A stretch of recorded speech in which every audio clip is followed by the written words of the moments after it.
Pas Michelle mau bawa keluar orang tuanya, tiba-tiba Mia muncul nyegat mereka sambil bawa pisau yang berdarah. Di Jepang ada sebuah permainan yang namanya Hitori Kakurenbo yang artinya petak umpet sendirian. Cuma cara mainnya beda sama di sini, cukup ekstrim. Michelle dan Mia nyoba main petak umpet di rumahnya, mumpung orang tua mereka nggak di rumah. BTW Michelle saudara angkat Mia ya. Mereka pergi ke toko buat beli boneka. Boneka itu dikasih nama Rina. Sampai di rumah, Mia dan Michelle nyiapin sesuatu sebelum mereka memulai permainan ini. Boneka itu disobek bagian dadanya dan ngeluarin semua isinya. Terus Mia masukin beras ke dalam boneka itu. Abis itu, Mia dan Michelle nusuk jarinya pakai jarum. Dan darahnya ditetesin ke beras yang ada di dalam boneka. Terus sobekan bonekanya dijahit pakai benang merah. Dan leher bonekanya juga dililitin benang merah. Kenapa pakai benang merah? Karena merah adalah simbol dari pembuluh darah. Kemudian Mia menaburi garam di depan kamar orang tuanya supaya hantu nggak bisa masuk ke sana. Karena mereka nggak mau kamar orang tuanya rusak. Mereka memulai permainan ini di jam 3 pagi di kamar mandi. Rina, boneka yang tadi, ditaruh di bak mandi. Terus Mia dan Michelle teriak 3 kali. Mia dan Michelle jadi yang pertama. Abis itu mereka lari keluar kamar mandi dan matiin semua lampu, terus mengganti TV-nya ke saluran statis. Mia ngambil pisau dan naruh air garam di meja. Setelah itu, mereka balik ke kamar mandi buat ngecek boneka yang ternyata boneka itu senyum ngeliatin mereka. Tanpa rasa takut, mereka malah teriak, "Rina, Mia dan Michelle nemuin kamu." Abis itu, mereka narik boneka itu dan nusuk dadanya yang udah dijahit sampai benang-benangnya sobek lagi. Mia dan Michelle teriak lagi, "Rina jadi yang kedua." Terus mereka ngelempar boneka itu ke bak mandi lagi dan lari keluar neguk air garam yang ditaruh di meja. Tapi airnya nggak ditelan ya, cuman ditahan di mulut aja. Kemudian mereka ngumpet di dalam lemari. Harusnya pintu lemari ketutup rapet.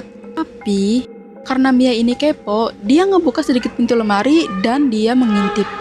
Mereka nunggu sampai 5 menit dan gak ada apa-apa. Tapi tiba-tiba aja TV ganti saluran jadi gelap dan muncul tulisan, "Aku akan menemukan kalian." Michelle ketakutan, agak sedikit mundur, sedangkan Mia masih santai aja ngintip di celah lemari. Tiba-tiba ada suara langkah kaki yang mendekat sambil ngomong, "Di mana kalian?" Langkah kaki itu jalan terus dan berhenti di depan lemari, terus ngomong lagi, "Apa kalian di sini?" Terus kedengeran kata-kata yang paling menakutkan, "Aku menemukanmu." Tiba-tiba Mia teriak kesakitan yang ternyata matanya ditusuk pakai pisau. Mia juga nggak sengaja nelan air garam yang dia tahan di mulutnya. Untungnya, setakut-takutnya Michelle, dia masih nahan air garam itu di mulutnya. Mia merintih sambil nyuruh Michelle buat nyelesain permainan ini. Michelle nunggu sampai TV berubah normal dan keadaan mulai membaik. Setelah keadaan aman, Michelle nyari boneka itu di kamar mandi, tapi boneka itu hilang. Dia keliling rumah dan ternyata boneka itu ada di kamar. Posisinya berdiri di tengah kasur sambil nyengir serem. Michelle nyemburin air garam yang ada di mulutnya ke boneka itu. Terus boneka itu jatuh dan gak nyengir lagi. Michelle teriak, "Aku menang." Abis itu dia ngebakar boneka itu di luar rumah. Michelle pergi ke lemari buat ngabarin ke Mia kalau permainannya udah selesai. Setelah itu Michelle manggil ambulan buat ke rumah sakit. Mia dirawat dan sayangnya matanya jadi buta sebelah. Dia ngasih alasan ke orang tuanya kalau dia kesandung terus matanya ketusuk pisau pas lagi masak. Meskipun permainannya selesai dan bonekanya udah dibakar, Mia ngaku masih bisa ngeliat Rina atau boneka itu di sekitar rumah. Nggak cuma Mia, Michelle juga sering lihat penampakan Rina. Bahkan setiap jam 3 subuh sering ada suara TV atau suara besi yang dibengkokin. Karena mereka sering diganggu, Mia dan Michelle naruh garam dan ngebakar dupa di kamarnya buat menangkal hantu. Dan kenapa mereka masih digangguin walaupun permainannya udah selesai? Karena cara mereka bermain salah. Harusnya mereka bukan ngasih darah ke boneka itu, tapi naruh potongan kuku di dalamnya. Naruh darah di dalam boneka justru malah ngasih kutukan. Karena mereka masih terus diganggu, akhirnya mereka pergi ke kuil buat minta pertolongan. Sejak saat itu, Mia berubah menjadi pendiam. Dia mengurung diri di kamar dan gak mau sekolah. Di jam 3 malam kayak biasa, Michelle kebangun gara-gara ada suara langkah kaki. Suara itu mendekat dan berhenti di depan pintu. Terus ada sesuatu yang nyakar-nyakar pintu kamarnya. Michelle ngelempar garam yang udah dia siapin. Abis itu dia ngumpet di dalam selimut. Besoknya, dia lihat di pintu ada simbol kematian yang tertulis pakai darah. Michelle panik dan cepet-cepet ngapus simbol itu.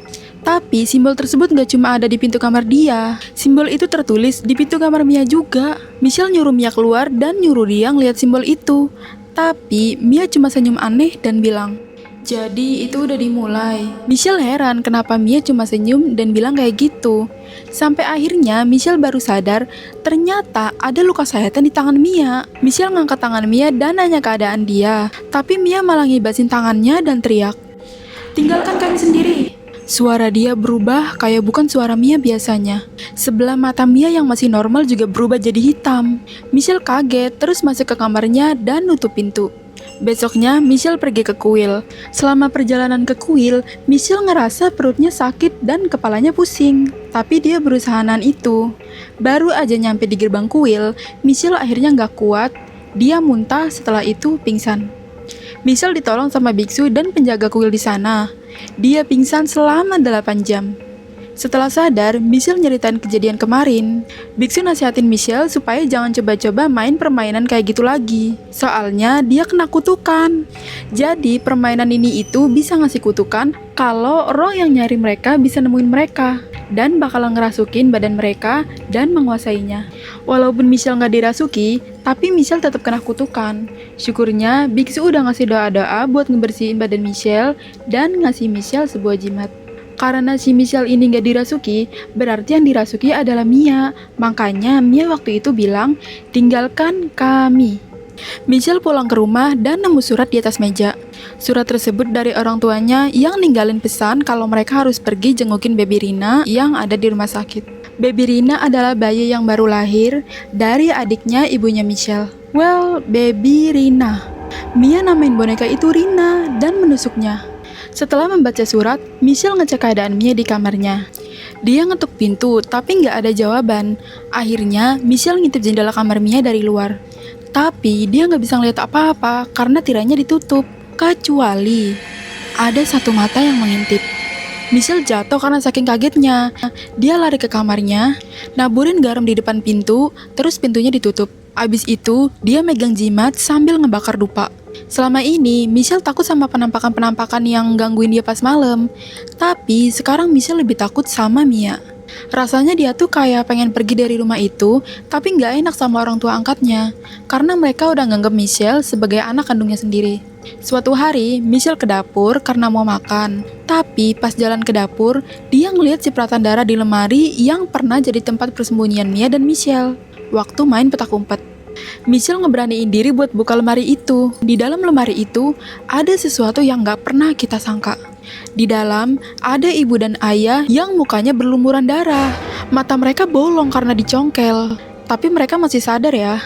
Ibu merintih, "Jangan Mia, jangan." Terus Michelle cepet-cepet naburin garam di sekitar lemari dan membakar dupa. Abis itu, Michelle nelpon ambulan. Pas Michelle mau bawa keluar orang tuanya, tiba-tiba Mia muncul nyegat mereka sambil bawa pisau yang berdarah. Dan kalian tahu bagian terseremnya?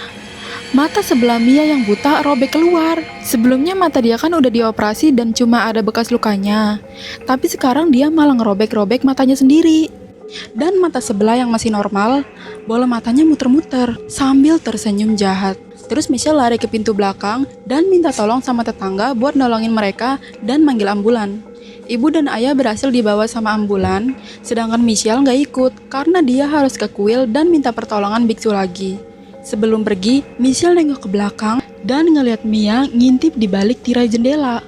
Kita skip ke Michelle yang ada di kuil ya. Biksu ngasih kabar buruk kalau Mia nggak bisa diselamatin karena jiwanya udah diikat jadi satu sama Rina. Kemudian Michelle nelpon bibinya buat memperingati bibinya supaya terus menjaga baby Rina. Tapi bibinya malah ngasih kabar kalau baby Rina meninggal secara tiba-tiba 3 hari yang lalu. Tapi bibinya nggak ngasih kabar ke orang tua Michelle karena mereka nggak tega. Sebenarnya Michelle pengen nyembunyiin cerita ini, tapi dia juga nggak mungkin nanggung ini sendirian. Akhirnya dia cerita ke bibinya tentang permasalahan ini. Bibinya nangis kejer banget di telepon, sedangkan Michelle berkali-kali minta maaf karena merasa bersalah. Walaupun Mia nggak bisa diselamatin, Michelle tetap berusaha dan ngadain upacara pengusiran setan. Nggak tahu ya upacaranya berhasil atau enggak, tapi sekarang keadaan Mia mendingan lah. Dia kadang sadar, tapi kadang juga dirasuki Rina. Karena kejadian ini juga si Mia ditahan sama polisi. Dia diinterogasi dan ngasih pengakuan kalau dia ngelakuin itu dalam keadaan gak sadar. Mia juga ngaku kalau yang ngendaliin dia adalah Rina. Karena si Mia ini gak mau terikat sama Rina akhirnya ngendaliin badan Mia buat nyerang orang tuanya dan nyayat matanya sendiri. Cuma beruntungnya waktu itu Michelle berhasil kabur ya. Kalau nggak berhasil kabur, udah si Michelle juga pasti kena. Dengan pengakuan Mia yang kayak gitu, jelas aja polisi bakal ngira dia gila. Orang tua angkat Michelle sekarang jadi buta. Mereka meluk Michelle dan minta maaf karena nggak bisa jadi orang tua yang baik. Setelah permasalahan selesai, Michelle masih trauma sama kejadian ini dan memutuskan buat pindah dan tinggal sendiri.